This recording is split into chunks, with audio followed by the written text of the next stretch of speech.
ঘরে ফ্যাটের তলে বালিশ দিয়ে ফুলেন দিটা লইয়া তুই জুত করে শুয়ে থাই আর উপর আল্লাহর কাছে জোরো জোরো করে কান দিয়ে রাখো আল্লাহ তুমি দেওয়ার মালিক, তুমি হেফাজত করার মালিক, তুমি আমার স্বামীরে লয়ে আছো, ফুলাইনের বাবারে লয়ে গেছো, তুমি যা করো।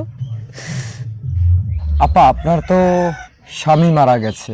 জি যখন আপনার বাড়িতে প্রথম আসি ঢাকা থেকে, তখন দেখেছিলাম যে আপনার একটা কুঁড়ে ঘরের মধ্যে, ঘরের চাল ঠিক মতো নাই, বৃষ্টির পানি আপনার মাথায় পড়ে, বাকি আপনার সন্তানের শরীরে পড়ে, আপনার শাশুড়ির শরীরে পড়ে, এমন একটা অবস্থানে আপনি বসবাস করেছিলেন। তো আপনার জামাই মারা গেছে কত বছর? 10 মাস হয়েছে যে। 10 মাস হয়েছে। জি তো এই যে একটা ভাঙাচোরা ঘরের মধ্যে আপনি থাকলেন এতদিন কষ্ট করে, আপনার ইনকামের কেউ এখন মাধ্যম আছে? জি না যে।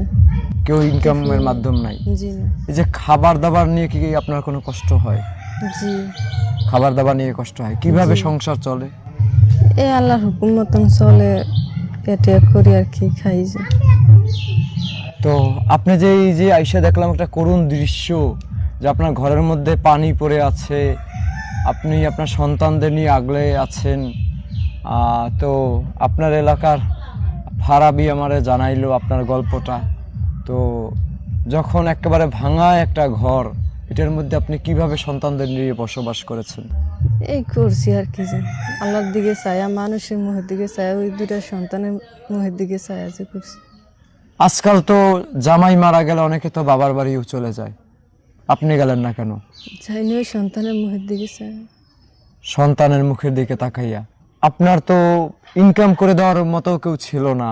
আমাদের সমাজে অনেকের জামাই মারা গেলে বাবার বাড়ি চলে যায়, বা কেউ অন্য একটা বিয়ে শাদী করে ফেলে, সে অন্যের হাত ধরেও চলে যায়, এমনও গল্প, অহরহ গল্প আছে। তো এত কষ্ট করে আপনি এখানে এই স্বামীর বিটায় আঁকড়ে ধরে, সন্তানদের আঁকড়ে ধরে আছেন কেন?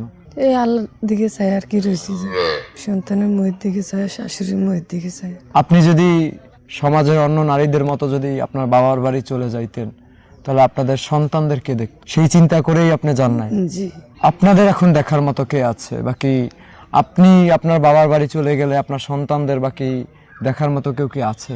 এদিকে কেউই নেই যে। এদিকে কেউই নেই। জি না যে। তো আপনার এখন দৈনন্দিন মানে এই যে সংসার চালাইতে যে বাজার লাগে, চাল ডাল যেগুলোই লাগুক না কেন, এইগুলো কিভাবে আপনি ম্যানেজ করেন? এই বাইরে কই ভাই আর কি, ওই জন্য চাল টাল পাই, এমনি সেমনি আর কি মিলজিল করি আর কি, দেয় টাই এই বাজে আর কি, চাউলটাই আর ইয়া খাই। আপনার বাবার বাড়ি থেকে আপনার ভাই কিছু ম্যানেজ করে দেয়? জি। আচ্ছা, আপনার ভাই কি করে? এই বনাইল আর কি, গাড়ি ঘোড়া চালাই তুলিয়ে যে, মানে গাড়ি চালাই যে। মানে কি গাড়ি চালায়?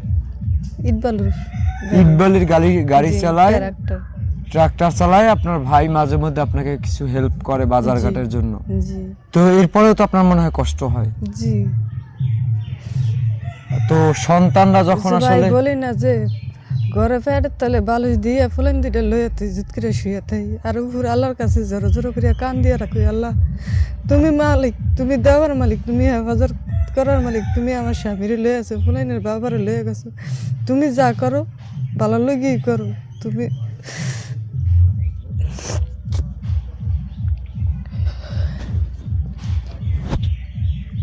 আপনার সন্তানরা যখন ভালো খাবার দাবার চায়, বাকি এই যে আজকে আপনার সন্তান একটা অসুস্থ, তো এইটা কিভাবে আপনি সামাল দেন? সন্তানের ডাক্তারের কাছে নিয়ে গেছিলেন? জি না জি। নিয়ে যাইতে পারেন, ওষুধ খাওয়াইতে পারছেন? জি না। তো এমন একটা জীবন যাপন করে আসলে আপনার লাভটা কোথায়? আপনি তো চাইলে এর থেকে ভালো জীবন যাপনও করতে পারেন, যেটা আমাদের সমাজে অন্য 8-10টা নারীরাও করে থাকে।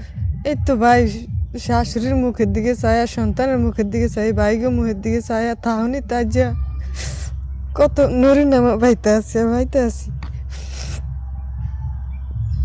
কারো কাছে প্রকাশ করার মালিকও নাই আর মানুষও নাই। মানুষের মতন মানুষ বহুতই পাওয়া যায়, প্রকাশ করার মতন মানুষ কোথাও পাওয়া যায় না। এই যে আল্লাহরে ভাবিয়া রয়েছি, সন্তান দুইটা রয়েছে।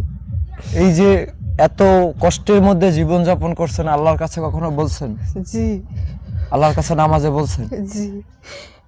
এমন রমজান মাস গেছে, ঘরে কারেন্ট আছিল, ওই বাসুরের ঘরে যায় নামাজ পড়ছি আর কোরআন শরীফ পড়ছি আর আল্লাহর কাছে জড়ো জড়ো করে কাঁদছি। আপনি আল্লাহর কাছে কান্না করেছেন, আল্লাহ হয়তো বা হুকুম করেছে, আপনার আগে একটা ভাঙা ঘর ছিল, এখন আপনার একটা নতুন ঘরের ব্যবস্থা হয়েছে। আপনি তো মনে হয় জানেন যেটাও আল্লাহ পাকের হুকুম। জি আল্লাহ পাক যদি হুকুম না করতে তাহলে এইখানে আমি আল্লাহ আসতাম পাক আল্লাহ হুকুম করছে দেখি তামে করে আল্লাহ লওয়াইছে দেখি এদিকে আসছেন আর নাহলে তাইতে পারতেন না পারতেন। না, ওই কখনোই বোনের আনতে পারতাম ওই না। বোনেরও আল্লাহ রহমত করছে, বোনে আমাকে দিকে চাইছে, আমার এতিম দিটার দিকে চাইছে। এই বিদ্যা নিয়ে আপনার এদিকে আসছেন করছেন, ওই ভাইও অনেক পরিমাণ চেষ্টা করছে যে আপনার এলাকার প্রচুর যে পরিমাণ। ছেলেটা ফারাবি, ও যদি সন্ধান না দিত, আপনাদের গল্প যদি আমার কাছে ওইভাবে তুলে না ধরতো, হয়তো বা আমি হয়তো বা চেষ্টা করতাম না। তো সকলের প্রচেষ্টায় আপনি এখন মাথা গোজার একটা ঠাঁই পেয়েছেন।